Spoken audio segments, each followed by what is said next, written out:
Request చేస్తూ ఉన్నాం.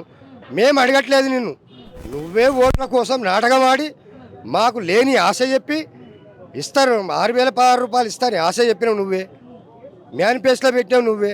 సరే బీఆర్ఎస్ ప్రభుత్వం అంటే సరే గత 2 సంవత్సరాలు 10 సంవత్సరాలు పాలించింది, ఒక్క అవకాశం ఇవ్వమంటే మేము ఇచ్చినాం, ఓట్లు వేసినాం. ఓట్లు వేసిన దానికి మమ్మల్ని మోసం చేసినావు. నువ్వు అదే బీఆర్ఎస్ ప్రభుత్వం ఇచ్చినవి 4,016 ఇస్తున్నావు, అంతే తప్ప. కానీ నువ్వు అన్న మాట నిలబెట్టుకోలే, అంత బోకస్ మాట, బోకస్ మాట. రియల్ చెప్తున్నా నేను రియల్ చెప్తున్నా. ఎవరైనా ఉంటే నేను ఒక్కనే కాదు, రాష్ట్ర వ్యాప్తంగా సర్వే చేయండి మీరు. ఎవరైనా ఇచ్చినట్టుంటే ఇక్కడనే నేను ముక్కు నేలకు రాస్తా. అంటే ఆయన అసెంబ్లీలో కూడా చెప్తుండే కానీ అందరికీ ఇప్పుడు వికలాంగులకు పెన్షన్లు పెంచినాము, ఇచ్చినాము, అన్ని పథకాలు కూడా నెరవేరుస్తున్నాము, ఇంకా 2-3 పథకాలే ఉన్నాయి అమలు చేస్తేందుకు అని అంటారు. ఎప్పుడు ఇస్తావు, ఎప్పుడు ఇస్తావు క్లారిటీ చెప్పండి. ఎప్పుడు ఇస్తావు, ఎప్పుడు ఇస్తావు అనేది. మరి మేము ఒక మాట మీద నువ్వు ఉంటే పలానా రోజు ఇస్తున్నా, పలానా నెల ఇస్తున్నా అంటే మండల కేంద్రం నుంచి, జిల్లా కేంద్రం నుంచి, తర్వాత రాష్ట్ర కేంద్రం నుంచి మొత్తం ఈ ధర్నాలు చేయవలసిన అవసరం. ఎర్రటెండలో వికలాంగుల యూనియన్లు కూర్చున్నాయి, ధర్నా కూర్చున్నారు. మరి నీకు ఇంతనైనా సోయి లేదా? అలా అనాథలు వాళ్ళకి ఇంత ఆర్థిక సహాయం చేయాలని సోయి లేదా నీకు? అంటే ఈ పేదల నుంచి వచ్చిన సీఎంఏ అని చెప్పుకుంటున్నారు. పేదల నుంచే నేను బయటకు వచ్చిన వాళ్ళ పేదల కష్టాల నుంచి బయటకు వస్తామా? వికలాంగులను మోసం చేసినావు కదా, మేము పేదలమే కదా, రోడ్డు మీద అడక తింటున్నాం. మేము 1 తారీఖు నుంచి 5 తారీఖు వరకు ఏదైనా పింఛన్లు అని చెప్తున్నాం, అది కూడా వేసేద్దాం లేదా నీకు? ఇంతమందికి వచ్చిన పింఛన్లే. ఏమనంటే బడ్జెట్ లేదు, బడ్జెట్ లేదనే సమస్య మాకు వద్దు, అవసరం లేదు. బడ్జెట్ గురించి అంటే 4,016 గత బీఆర్ఎస్ ప్రభుత్వం ఇచ్చిన పైసలే అవే 1 తారీఖు నుంచి 5 తారీఖు లోపల ఏమన్నావు? నీ ఎమ్మెల్యేలకి ఎంపీలకి అయితే 1 తారీఖు వేస్తావు, వాళ్ళు అడక తింటున్నారు, రోడ్డు మీద బిచ్చమెత్తుకొని తింటున్నారు అసెంబ్లీ ముందర. మాకెందుకు ఇవ్వను? నువ్వు పెంచిన పింఛన్లు అంటే ఇస్తావో సస్తావో దేవుడు ఎరుగు, మాకు ఇచ్చే పైసలు ఇవ్వమంటున్నాం కదా. నువ్వు ఇస్తాను 4,016 1 తారీఖు నుంచి 5 తారీఖు లోపల ఏమని చెప్తున్నాం మేము. అదే తర్వాత ఏంటంటే ఇప్పుడు వికలాంగులకు సంబంధించి అవుట్ సోర్సింగ్ పోస్టులు ఉన్నాయి, అవి ఫిలప్ చేయమంటున్నాం. కొన్ని హాస్టళ్ళు ఉన్నాయి, హాస్టల్లో ఎలాంటి వసతులు లేవు, మొత్తం తుక్కు హాస్టల్ కూడా నేను సర్వే చేసిన.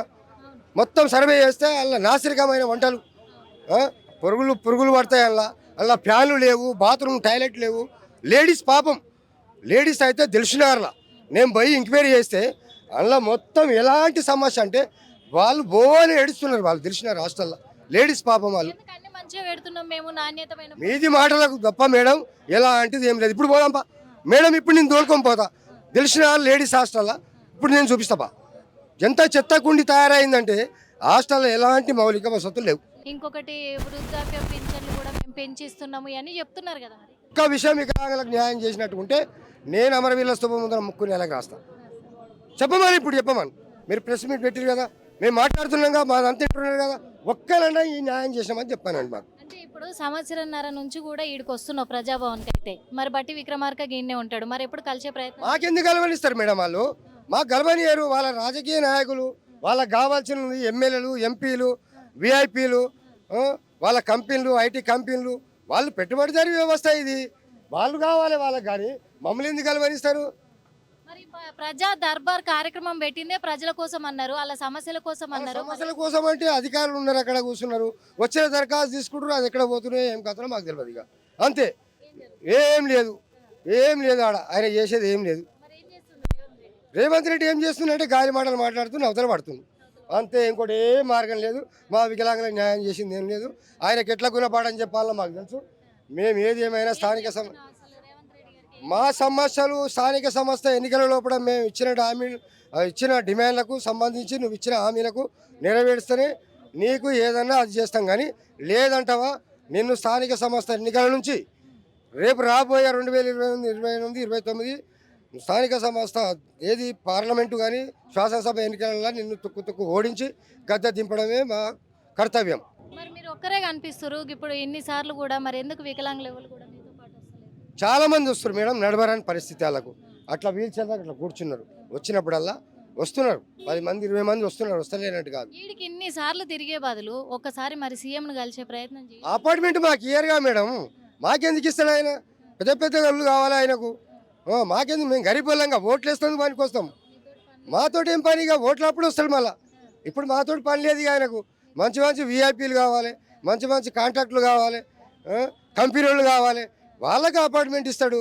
మాకెందుకు ఇస్తాడు? ఓట్లప్పుడు మాది అపార్ట్మెంటు, ఓట్లప్పుడు అపార్ట్మెంట్ మాది, ఇప్పుడే వాళ్ళది అపార్ట్మెంటు అట్లా అన్నట్టు. మాకెందుకు అలవాటు ఇస్తాడు ఆయన? ఆయన ముఖానికి ఎప్పుడైనా చూసినావా మేము? బయట దేశాల నుంచి కూడా మరి ఐటీ కంపెనీల నుంచి కూడా ఇక్కడ పార్ట్నర్లను తీసుకొస్తూ ఉన్నాడు కదా. పార్ట్నర్లో తీసుకొస్తే ఐటీ కంపెనీలు పెడితే ఏముంది మేడం? 1000 మంది కార్మికులు పట్టేకాడ నేను చెప్తున్నా మేడం, ఒక ఐటీ కంపెనీ పెట్టినాం ఉదాహరణకు, మరి 100 మంది వికలాంగులు కూడా అవకాశం ఇవ్వచ్చుగా. అలా లేబర్ కన్నా బతకరుగా, ఎంతో పని చేసుకొని ఏదో ఒకటి స్టడీ చేసిన వాళ్ళు ఉన్నారు, ఇంటర్ టు డిగ్రీ పీజీ చేసిన వాళ్ళు కూడా ఉన్నారు, ఒక కంప్యూటర్ ఆపరేటర్ సిస్టమ్ వర్క్ చేసిన వాళ్ళు ఉన్నారు. 100 మందికైనా నువ్వు అవకాశం కల్పించాలి కదా. ఐటీ కంపెనీ పెడితే బీఆర్ఎస్ ప్రభుత్వం పెట్టినప్పుడు కల్పించాలి, ఇప్పుడు నువ్వు కూడా కల్పించే అవకాశం లేదు మాకు. మరి రోడ్డు మీద అడగ తినవలసిన పరిస్థితి ఏముంది మాకు చెప్పండి? నీ ఎమ్మెల్యేలకు ఎంపీలకు 1 తారీఖు నుంచి 5 తారీఖు వరకు జీతాలు వేస్తావు, మాకు ఇచ్చపించడానికి ఈరానంటే నువ్వు 1 తారీఖు నుంచి కాదు. ఇప్పటిదాకా ఏం మంచి చేయలేదంట. మాకైతే ఎలాంటిది చేయలేదు మేడం, నేను చెప్తున్నాగా, మాకు ఎలాంటిది చేయలేదు. వికలాంగులకి చేయలేదా, రాష్ట్రానికి కూడా చేయలేదు. నాకు అదంతా అవసరం లేదు. మా వికలాంగుల సమస్యలే మాకు కావాల్సింది. మా వికలాంగుల రాష్ట్రం గురించి మాకెందుకు? మా వికలాంగుల సమస్య మాకు కావాల్సింది. లేకపోతే ఆయన తిమ్మిరి ఎట్లా తీయాలో మాకు తెలుసు. ఆయనకి ఏం భయపడుతుంది కాదు నేను చెప్తున్నా కదా, ఆయన ఎట్లా తీయాలో తిమ్మిరి అట్లా తీస్తా, గద్దెని ఎట్లా దింపాలో అట్లా దింపుతాం. అంటే వార్నింగ్ ఇస్తురా మేము చేస్తాం. వార్నింగే ఇది, వార్నింగే. సీఎం రేవంత్ రెడ్డికి వార్నింగ్ ఇది, సీఎం రేవంత్ రేవంత్ రెడ్డికే ఇది వార్నింగ్. అరే మరి ఇంకేంది, స్థానిక ఎమ్మెల్యేలు ఎంత నువ్వు వికలాంగుల సమస్యలు పట్టించుకోకుండా, వాళ్ళకి ఇచ్చిన మాట నెరవేర్చుకోకుండా వాళ్ళు రోడ్డు మీద ఇందిరామ్మ ఇండ్లు ఇస్తాను. ఎవరికి ఇచ్చినవా నువ్వు ఇందిరామ్మ ఇండ్లు? ఎవరికి ఇచ్చినావు చెప్పు? నియోజకవర్గంలో 10 మంది వికలాంగులకు ఇచ్చినావా? నీ ముఖానికి ఉంటే చెప్పు. 10 మంది వికలాంగులకు ఇందిరమ్మ ఇండ్లు శాంక్షన్ అయినట్టుంటే చెప్పు. నువ్వు ఎవరికి ఇచ్చినావు? నువ్వు నీ పార్టీ కార్యకర్తలకు ఇచ్చుకుంటావు, మరి ఇప్పటిదాకా కాంగ్రెస్ పార్టీ కార్యకర్తలకు ఇచ్చుకుంటావు.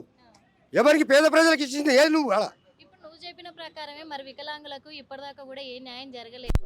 మరి ఏ విధంగా న్యాయం జరిపించుకుందామని? ఏ విధంగా న్యాయం జరిపించుకుందామంటే మేము చెప్తా ఉన్నాం, స్థానిక సంస్థ ఎన్నికల వరకు ఆయనను చూస్తాం. చేస్తే చేసిండు, లేకపోతే ఆయన గుంతలో ఆయన దొడుకొని పడతాడు, అంతే. తప్పదు అది. క్రాస్ ఓటింగ్ జరుగుతుంది. ఇక గుంతలు పడేస్తారా? గుంతలో పడేస్తాం. ఎందుకు మరి? పనికిరాడు మాకెందుకు?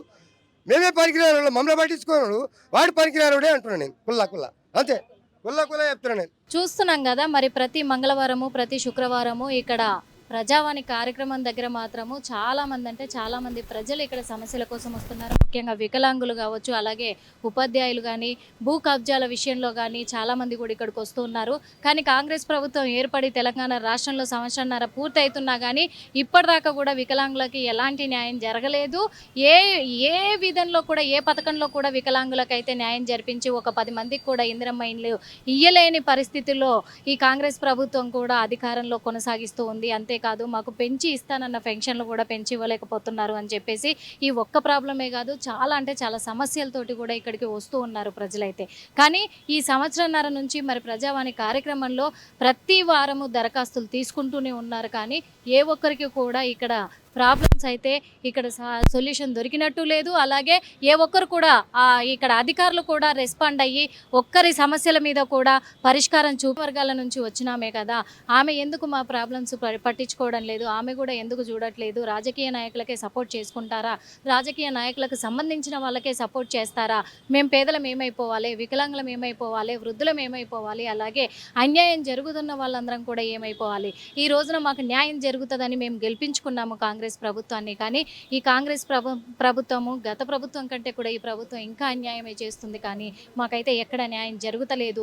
ఇకనైనా కళ్ళు తెరుచుకొని మా వద్ద వాళ్ళు దృష్టి సారించి మాకు న్యాయం జరిపిస్తేనే ఏమన్నా, లేకపోతే మాత్రం రాబోయే ఎలక్షన్ల వరకు చూసి మాత్రం గద్దె దించడం ఖాయం అంటున్నారు ప్రజలైతే. చూస్తున్నాం కదా. మరి కెమెరామెన్ ప్రవీణ్తో Nirmala, hit TV. Hit TV app, ఇందులో short news, live news, entertainment shows, movies, digital magazines తో పాటు మీ జిల్లా వార్తలను కూడా ఫ్రీగా చూడొచ్చు. ఇంకెందుకు ఆలస్యం, వెంటనే హిట్ టీవీ యాప్ ని డౌన్లోడ్ చేసుకుని ఫ్రీగా ఎంటర్టైన్మెంట్ పొందండి. Hit TV app. Hit TV app. Please download hit TV app. Hit TV app ని ఫ్రీగా డౌన్లోడ్ చేసుకొని ఎంజాయ్ చేయండి. మీకు నచ్చిన ఎంటర్టైన్మెంట్ కోసం హిట్ టీవీ యాప్ ని ఫ్రీగా డౌన్లోడ్ చేసుకొని ఎంజాయ్ చేయండి. హిట్ టీవీ యాప్ ని డౌన్లోడ్ చేసుకుని ఆస్వాదించండి, ఆశీర్వదించండి. ఇంతమంది సెలబ్రిటీలు హిట్ టీవీ యాప్ ని డౌన్లోడ్ చేసుకోండి అని చెప్తున్నారంటే ఎంత మంచి యాప్ ఆలోచించండి. అమెరికా అమెరికా అమెరికా అమెరికాలో చదవాలనుకునే వాళ్ళకి విశ్వసనీయమైన పేరు మన శౌర్య కన్సల్టెన్సీ. UK లో 1 year masters. UK లో 1 year masters. 2 years work permit up to 5 years visa. Contact Saurya Consultancy. Contact 89851 89851.